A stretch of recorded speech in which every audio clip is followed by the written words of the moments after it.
Christopher Walken, you've made, in this last couple of years, these two enormously successful films. I happen to have seen you used to be a singer and dancer, didn't you? I did. That's a long time ago. You must be old. 4 hours. That's how long it took before anyone called for help. 4 agonizing hours after Natalie Wood vanished from the deck of the Splendour. And to this day, one question still burns. Why did Robert Wagner stop the captain from searching? His story changed again and again. And when the case was reopened after 42 years, Wagner refused to cooperate. Now, new evidence is pulling back the curtain on a mystery that haunted Hollywood for decades. Could we finally be on the edge of uncovering the truth about what really happened that night? Natalie Wood's life was the stuff of legend and tragedy, a dazzling rise shadowed by heartbreak. She wasn't always Natalie Wood. Born Natalia Nikolaevna Zakharenko on July 20th, 1938, in San Francisco, her family fled a life of hardship in Russia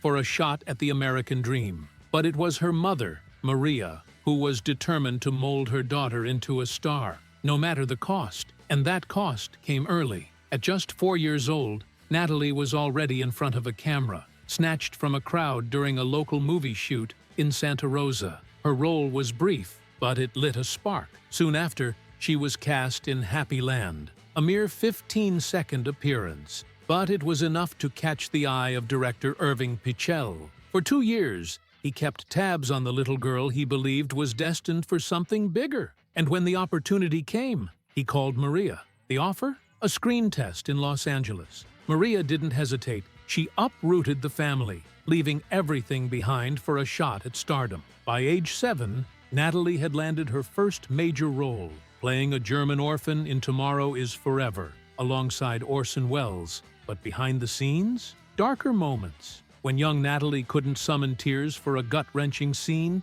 her mother didn't hesitate. She ripped apart a butterfly right in front of her. The tears came, but at what price? Even Orson Welles later admitted she doesn't act from the script. She acts from the heart. Chilling words from a man who saw something both extraordinary and haunting in the child actress. Hook after hook, Natalie's rise seemed unstoppable. She charmed audiences in The Ghost and Mrs. Muir and skyrocketed to fame with Miracle on 34th Street. At just 9 years old, she was Hollywood's golden girl. Macy's invited her to their Thanksgiving Day parade, a privilege few stars received. But while the world saw a beaming child star, few knew the grueling truth. California law required her to spend at least 3 hours daily on schoolwork. The rest, 12-hour film shoots, 6 days a week. And the pressure was suffocating. Natalie was a straight-A student, praised for her brains as much as her beauty. But the weight of it all was heavy. As soon as class ended,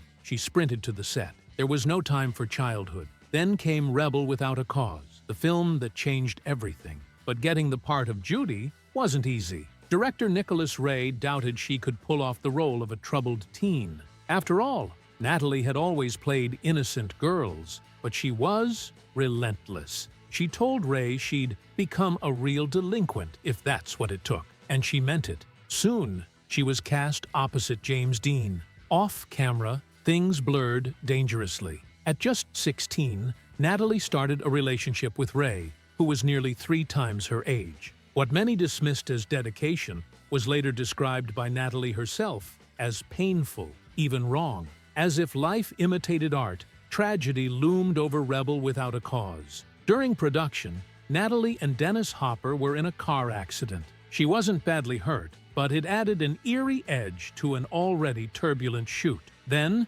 just after filming Wrapped, James Dean died in a fiery car crash. The loss sent shockwaves through Hollywood. Natalie's haunting performance in Rebel earned her an Oscar nomination for Best Supporting Actress, solidifying her as more than a child star. She was a serious talent. That same year, she won a Golden Globe as the most promising newcomer. But success was a double-edged sword. By 1961, Natalie was unstoppable. 2 back-to-back blockbusters, Splendour in the Grass and West Side Story, cemented her as Hollywood royalty. In Splendour, she portrayed Deanie, a young woman consumed by heartbreak and mental illness. Natalie pushed herself to the brink, even visiting psychiatric hospitals to prepare One scene, where she has a breakdown in a bathtub, was so raw it only took one take. The role earned her another Oscar nod. And then came West Side Story. While her singing voice was dubbed,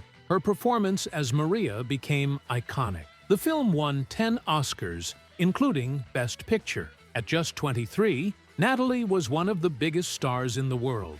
But fame came with a price. In 1963, Natalie took a daring step, starring in Love with the Proper Stranger. The film tackled taboo subjects like abortion, and Natalie's improvised, emotionally charged scenes earned her a third Academy Award nomination. Still, she felt trapped. She refused to be typecast, turning down films she found uninspiring, even buying herself out of her Warner Brothers contract for $175,000. Bold? Absolutely. But the industry wasn't forgiving. Offers slowed, and the pressure mounted. By 1966, Natalie's struggles off-camera had reached a breaking point. Desperate and overwhelmed, she attempted suicide with an overdose of sleeping pills. She survived, but her outlook changed. She fired her entire team and took a 3-year break from acting, focusing on mental health and a fresh start. When she returned, it was on her terms. Bob and Carol and Ted and Alice marked her comeback. The film, edgy and modern, was a box office smash, pulling in over $30 million.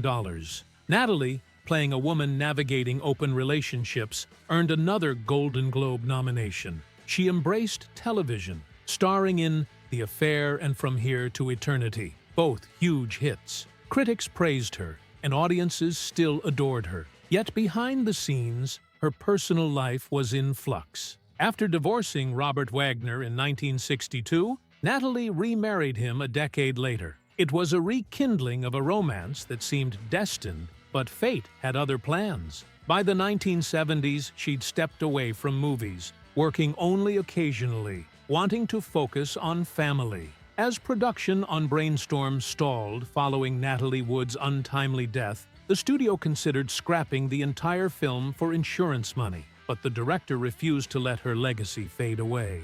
Against all odds, he fought to finish it as a tribute. Using body doubles, clever editing, and even Natalie's own sister as a stand-in, they pieced together the remaining scenes. When Brainstorm finally hit theaters in 1983, nearly 2 years later, it wasn't a box office smash. Yet over time, it earned a reputation as a science fiction cult classic, a haunting reminder of Natalie's final work. But Natalie Wood's story is far more than a tragic ending. It's a web of fame, love, and lingering questions. When she first met Robert Wagner as a child, she boldly told her mother, "I'll marry him someday." Years later, she did just that. Hollywood's golden couple, or so it seemed. But behind closed doors, their fairy tale unraveled.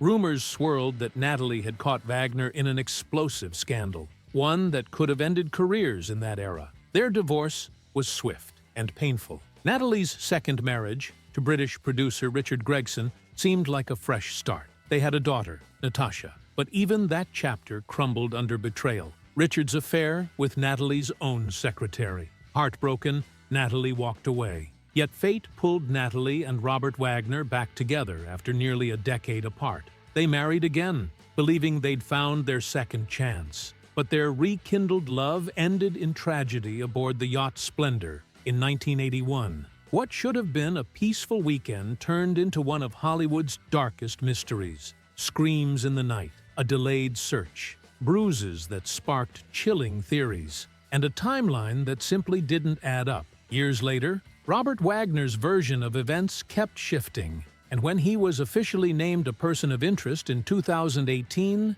questions only deepened. Christopher Walken, the other man on that yacht, has remained tight-lipped. His rare comments hint at a restless, haunting night. Then came another bombshell. In 2021, Natalie's sister Lana revealed a harrowing secret. When Natalie was just 16, she was assaulted by Kirk Douglas. It was a story buried for decades. But when Lana finally shared the truth, it cast an even darker shadow over Natalie's Hollywood journey. And there you have it. Natalie Wood's life was filled with dazzling highs, heartbreaking lows, and mysteries that still leave us guessing. From Hollywood's golden girl To a legacy clouded in unanswered questions, her story is as haunting as it is unforgettable. What do you think really happened that night on the Splendour? Drop your thoughts in the comments below. I'm dying to hear your theories. And if you enjoyed this deep dive, hit that like button,